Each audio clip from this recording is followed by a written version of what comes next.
Welcome to another blockbuster edition of the Front Row Roundtable Show presented by Ralphie's. I'm Norm Waymer, this is Big John Milkowski, and somehow Marty Binn's back on after last week. Yes! Continuing to lower the standards of broadcast TV in Toledo. I'm here to do what I can. The Jerry Springer of Toledo. Yeah. Well, no, I don't. It's all right. Continue on. I've got time to, fail later. Yeah, before we get into trouble, let's just start. As I listed here, topics Marty won't follow. First and foremost, the Toledo walleye season is done. A terrific run, the farthest that the walleye have gotten. And it's a lot more, there's a couple of more rounds of playoffs, isn't there, than what was in the, for the Storm? I don't know. I'm not sure. My ECHL history is not. It seems like it. When you guys are talking baseball things sometimes, and I just want to stay. Nope, you're not getting me anywhere near any sort of history lesson. But the crowds were crazy. There were hundreds of people that were at Fifth Third Field watching it on TV, watching it on a big screen. Even when they sold out, they blow away everybody else in the league in attendance. For those home games, they sold out the Friday game. They sold out the Huntington Center, 8,400, whatever it was. They sold an additional 1,200 tickets to Hensville for people to watch it on the big screen, just to be out there to watch. And it just amazing. So my question is, if Detroit's hockey town, USA, St. Louis is a baseball town. Oh, here we go. Pittsburgh's a football town. Columbus is a college football town. What's Toledo? Toledo's a football town. It just can't figure out what football team it wants to be for. You've got a very loyal Rocket contingent. You've got some Lions fans who needs therapy. You've got all the delusional now Browns fans. That's right. And then you have the split between Ohio State and Michigan. I mean, go to a Friday night. We see it. Go to a Friday night anywhere around, and high school games still draw. Toledo's a football town. I'm sorry. I think it's a hockey town. It's hard to argue right now. The way the walleye are and the way they're drawing, and people are showing up and buying jerseys, buying all the kinds of merchandise. It's hard to argue it's a hockey town right now.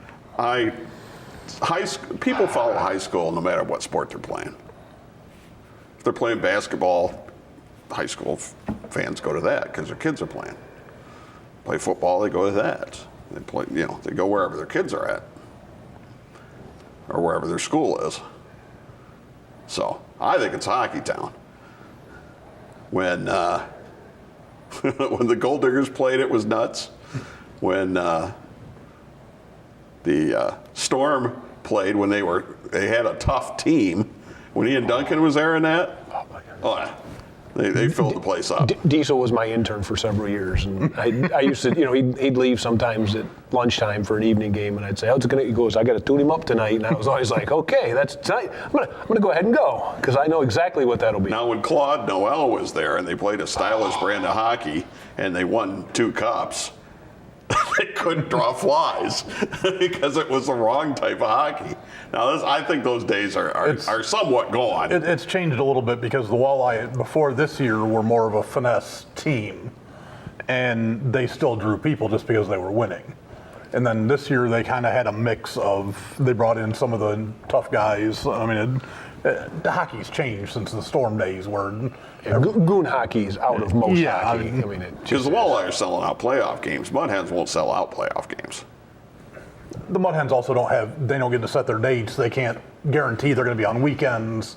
The way the IL playoffs are, it ends on Monday. Playoff games are already scheduled for Wednesday, Thursday, and there is no time in between. Whereas the ECHL, you play a game on Saturday and Sunday, and then you play maybe one Wednesday, and then you don't play again until the weekend. And by the way, it's April and May in Toledo, and there could be 18 rain delays, and you could go down there and sit, and the weather could be garbage. Well, no, I was talking about Mudhen playoff games. Well, okay, it could be garbage. The middle of the week of September. That would be September. Yeah, when school's in session, it's the middle of the week. And then if it is a weekend, you're competing with high school, college, and professional football. It's not. What are they competing with right now? The Tigers. Hey, we can go to the Huntington Center and watch, the walleye, or we can go up to Detroit and spend 4.5 times as much and get a really, really lame experience. Or the Mud Hens, which have been 48 and rainy a lot in this early season. Keep talking, because you're helping my point that it's currently a hockey town because the environment's perfect for that. And that doesn't mean that I'm not celebrating it's a great run and that they've been successful. I'm just saying it's still not a hockey town. Being downtown last week, I think it's more of a drinking town. Well, I'm sorry, nobody else. Well, I'll drink to that. I'm sorry, nobody else in Toledo's selling out. Rockets don't sell out. Bowling Green surely doesn't sell out. The Mud Hens sell out during the season, especially the weekends. They get good crowds. I think that's close. But if it's such a football town, why are there plenty of empty seats at Rocket and Falcon games? Well, because where's the closest good hockey right now? Oh, by the way, that's still being played. I'll wait for an answer.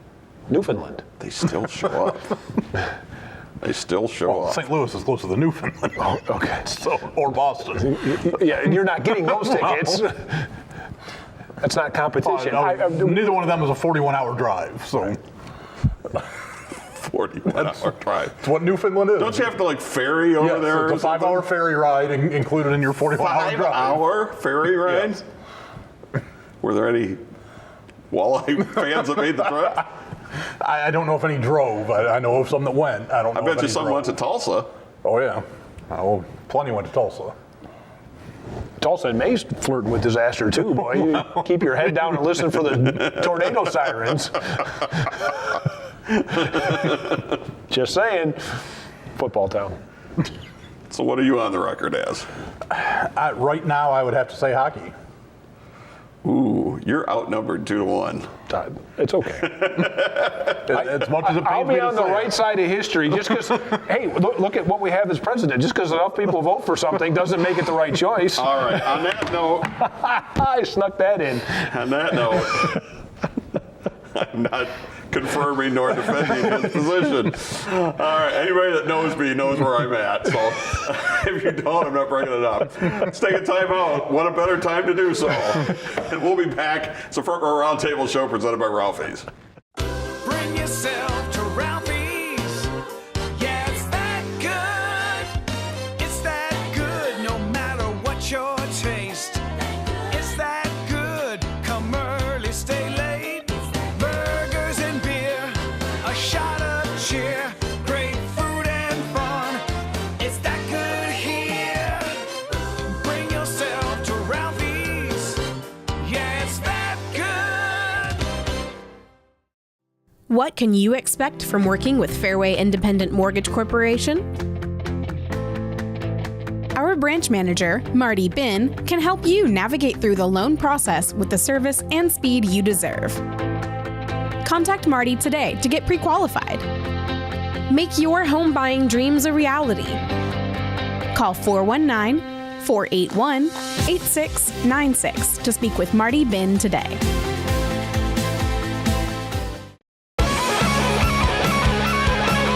It's July fireworks as Powerbomb Wrestling returns to Toledo at St. Clements Hall on Sunday, July the 7th. See a return match for the heavyweight title as Unchained Brandon Day battles the Beast Karam.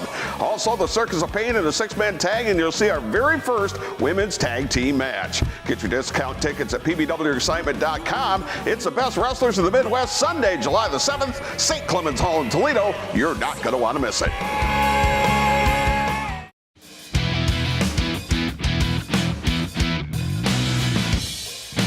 All right, we're out of the muddy ditch and back on the front row here. Temporarily. Front Row Roundtable show presented by Ralphie's. Don't forget wing time at Ralphie's. Weekdays, 10 count of wings, half price, 2 to 5. Half priced appetizers during the week, after 9.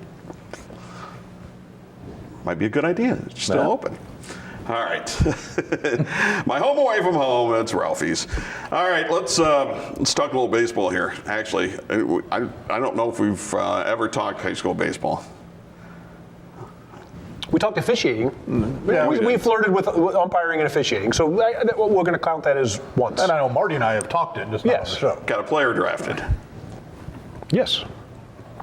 Jace Bowen picked in the 11th round. Apparently had been courted by teams multiple times in earlier rounds, but By the Pittsburgh Pirates. there's been a discussion of a number to entice him not to go to Michigan State and play two sports, football and baseball.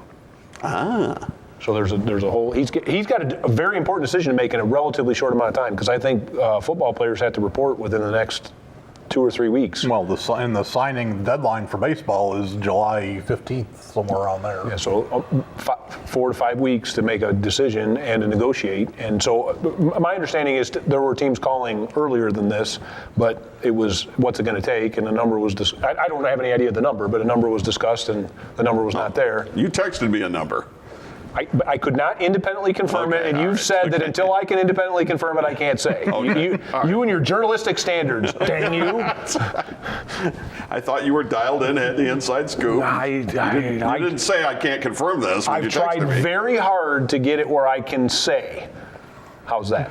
Well, And I have- if and I have that's his failed. limit, then he's going to be at Michigan State. Well, that was our that's his interaction. number, If yeah. that's the number, if the number I heard is the number, you're saying he's playing football. We'll see. Really? The structure of the MLB draft now, in the top 10 rounds, every pick's slotted. Every pick after that has a cap of 125. If you go over 125,000, that money goes towards your draft bonus. Right. So if he would go over 125, they would have to take it away from their top picks. But Oh, they so that's what his slot is 125? But they have a ton of extra money left over. The Pirates. Well, in they don't know particular, that. They haven't signed anybody yet. I think what I was reading is that it's relatively acknowledged that they're one of the top teams as far as extra money. It'll probably depend on that first round pick that they had. I mean, that's the guy that's going to have the biggest signing bonus. Yeah, and if you get a couple of guys who take below slot numbers to sign, then yeah, I guess it's a possibility. But Tigers got theirs done already. They just both agreed to the slot number and no problem. which I mean, a lot of that goes on before the draft anyway. I mean, the scouts calling a player saying, "Hey, if we take you in this round, what's it going to take?" And will you sign for the X? slot? Yeah. Would And you go it- below slot so we can sign somebody else? Something like that. Thank God they took some position players. Well, they had to. The top of the draft this year Holy was smokes. brutal. Well, pitching-wise. the entire draft pitching-wise was weak. I mean, there's not a ton there. Come on, if Randy Smith was there, Well, they would have reached. I mean, absolutely. But he still might have taken a pitcher. So you're saying their drafting strategy was kind of like the Lions in the early 2000s, taking wide receivers? They did No the matter right what, thing. take a real tall wide receiver? They did the right thing. I haven't been overly critical of Avila. I've liked it. Many things that he's done, a few that I don't. some of it, yeah. My entire jury's out on any of this because it's way too early, in my opinion, to Well, yeah. call one side or the other until of they, his reign. Until they have their debut in pro ball. Right. I've seen. How many times have we seen? We got geeky fantasy drafts where they'll claim the guy's the best pure hitter coming out of college, or the best pure hitter coming out of high school, and they get to the pro ball and Totally different world, but hitting with Dustin wood. Ackley rings a bell. Yeah. Hitting with wood, hitting pitchers who can throw off-speed and curveballs effectively and can throw them for strikes, and Well, you you- see a regular mix. And You're still not doing that if you're No, in not the low rookie minors, ball. you're not. Right. I mean, it but I'm takes you a saying couple years as to they get come up, it's amazing Yeah. how quickly that stuff befuddles yeah. some. Bapu needs the thing in his locker or whatever to get rid of the. Double A, you'll face heat. Triple A, you'll face junk. So if you can survive as you move up, but no, they did the right thing, and that's the way everybody's mock drafts were going. And Tigers took who everybody thought they were going to take, so that wasn't a surprise. And no matter what decision, congratulations to Jace. Yes. Yeah, absolutely. Absolutely. What a- Wonderful thing. Take the money. If you're watching, take the money. All right. I was going to say something that would get me in more trouble, so I'm going to for the discretion's going to be the better part of valor for the first time in the history of this show from this chair. So you're stuffing Fun Marty back down again, or what? Continue on. I cannot be tempted on this one. Miguel Cabrera. Here's what we found out this week about his health situation, and I think it's the worst thing that they could have found. The worst news that they could have gotten. Because he's got a chronic knee, which means it's really not going to get much better. It's going to flare up. Then he'll have to sit out. He's not going to have surgery. The doctors aren't suggesting it at this time anyway. He's got 5 years, $151 million left on his deal. If they would have come back and said he can't play anymore and the knee's too bad, he's got to retire, I'm sure that they had the contract guaranteed. Oh, yeah. I'm sure they had it insured, is what I'm saying. Oh, yeah. So they would have gotten a break. And obviously, you would have hoped that everything was fine and he could get back to doing what he was doing. There's only two kinds of doctors you want to make this diagnosis. The one who tells you what you said so you can file the insurance claim, or the one that is in the helping A-Rod's camp back in the day so they can fix it through better living through chemistry. He went to 4 legitimate doctors. Well, I'm saying, you either want to go over here or you go over there. Don't end up in the middle. It's a bad spot to be. I mean, I think for the Tigers, this is actually good news because he should have been a DH all along. Because he's not good defensively. Because the difference between jogging from the dugout to first base back and forth is going to have that much impact on the sore knee. He hates playing DH. He swears he hits, but he doesn't hit as well. And yes. He does, because what he loved playing better than anything else was third base. And the 2 seasons he played third base in Detroit were the 2 seasons that he won the MVP, including winning the Triple Crown. Because he knew he had to get in real good shape to play third base, because he wanted to play it so bad. And that's when and to prove a bunch of people like you and I wrong, who say, oh, wow, this is going to be a train wreck. That's when he won the Triple Crown. Yeah. One of the few things you and I ever absolutely agreed on is how bad that was going to go. Well, then he should call David Ortiz and figure out how to pass the time between at bats, because I don't believe I was in that it's going to be a train wreck camp. That's how I remember it. I'm sure you do. I know I was. This is a terrible idea. But that first year, he played a respectable third base, and the next year it wasn't quite as good, but it was still better than Castellanos. Either way. But no, he was charging balls, making barehand plays, and throwing guys out, and that's when he won the 2 MVPs and won the Triple Crown. Question is he going to be able to keep up his physical ability by playing a position he really doesn't want to play?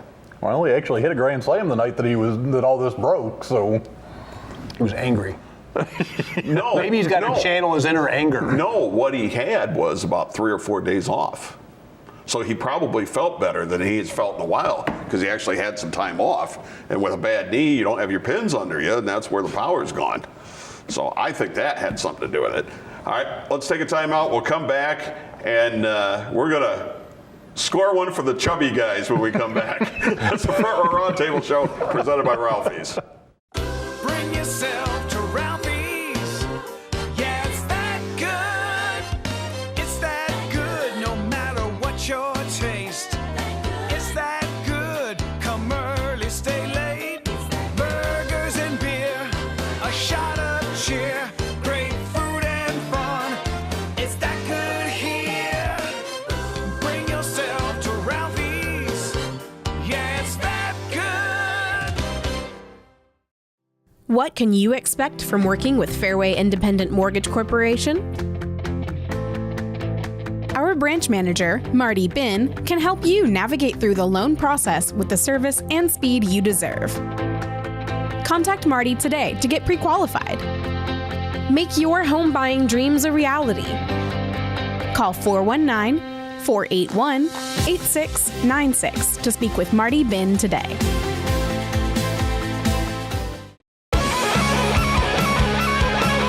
It's July fireworks as Powerbomb Wrestling returns to Toledo at St. Clements Hall on Sunday, July the 7th. See a return match for the heavyweight title as Unchained Brandon Day battles the Beast Karam. Also, the Circus of Pain in a 6-man tag, and you'll see our very first women's tag team match. Get your discount tickets at pbwexcitement.com. It's the best wrestlers of the Midwest, Sunday, July the 7th, St. Clements Hall in Toledo. You're not going to want to miss it.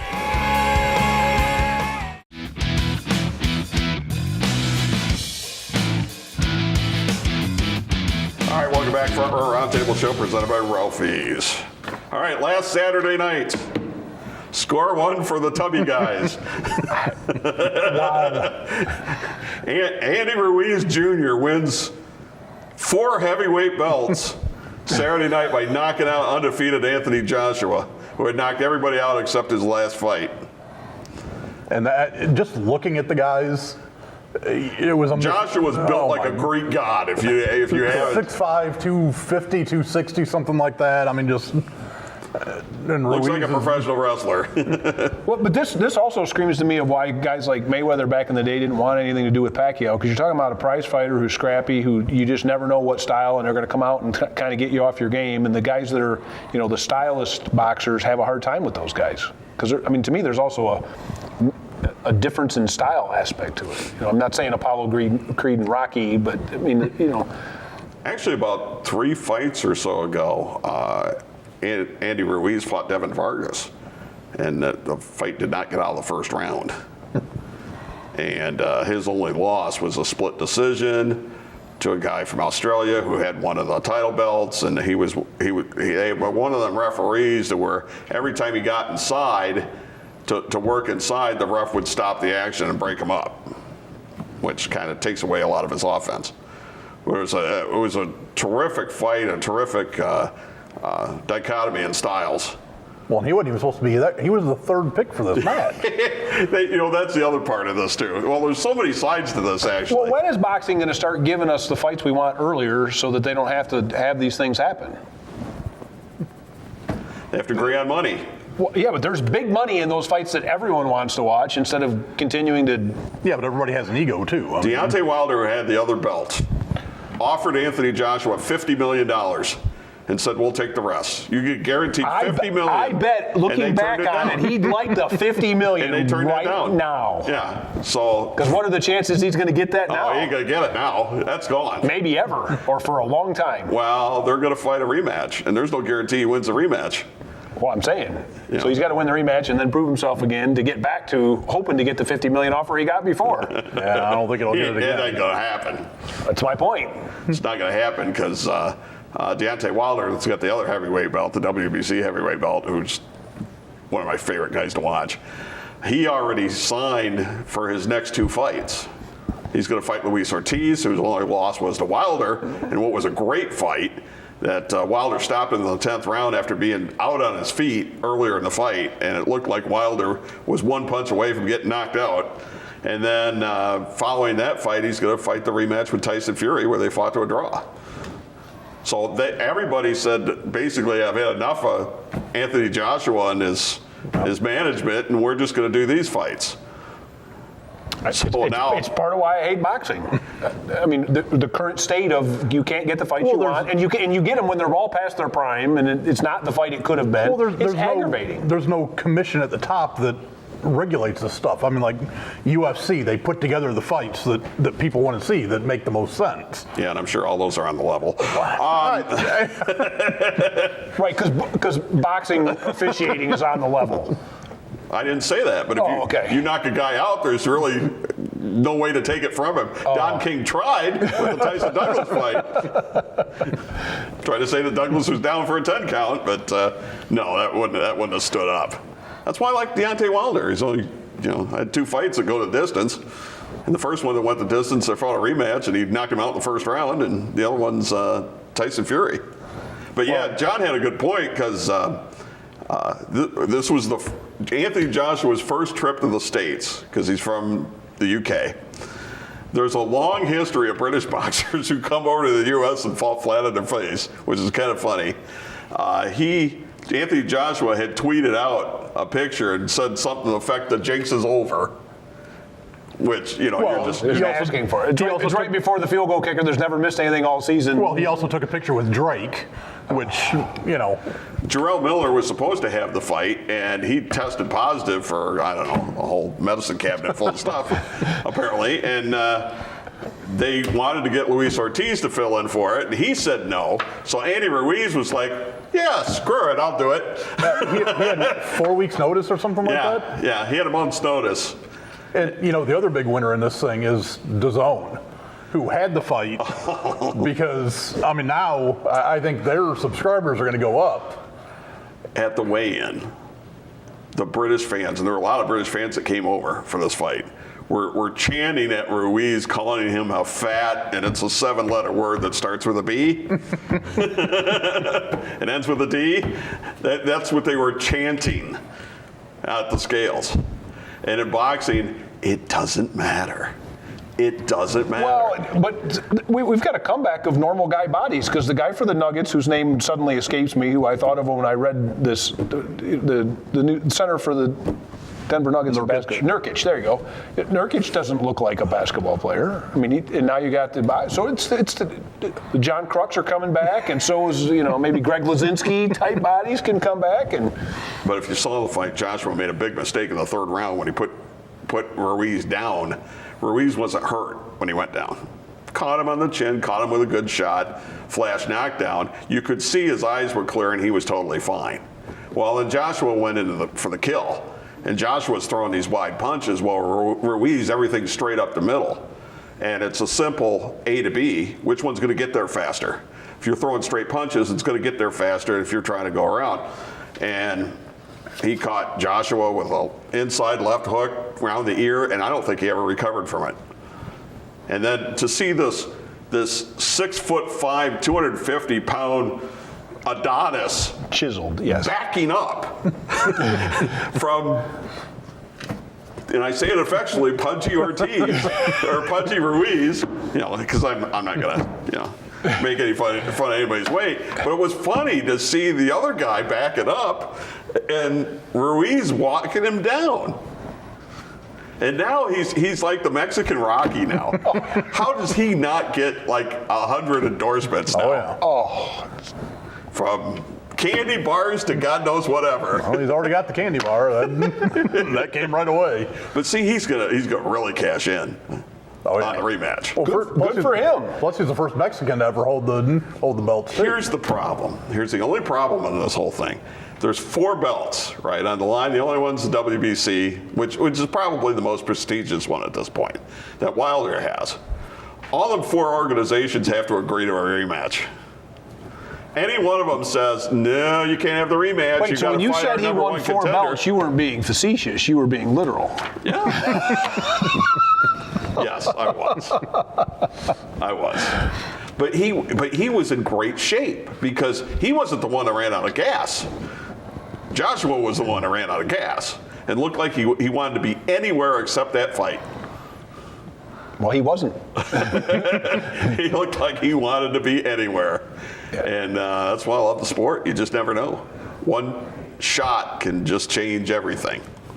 And I've seen that happen a lot. And it happened in one of the fights on another network that night, too. Because there was a 6'7" guy that was undefeated, and he got knocked out in the first round, too. He was supposed to be the monster. All right, we got to go.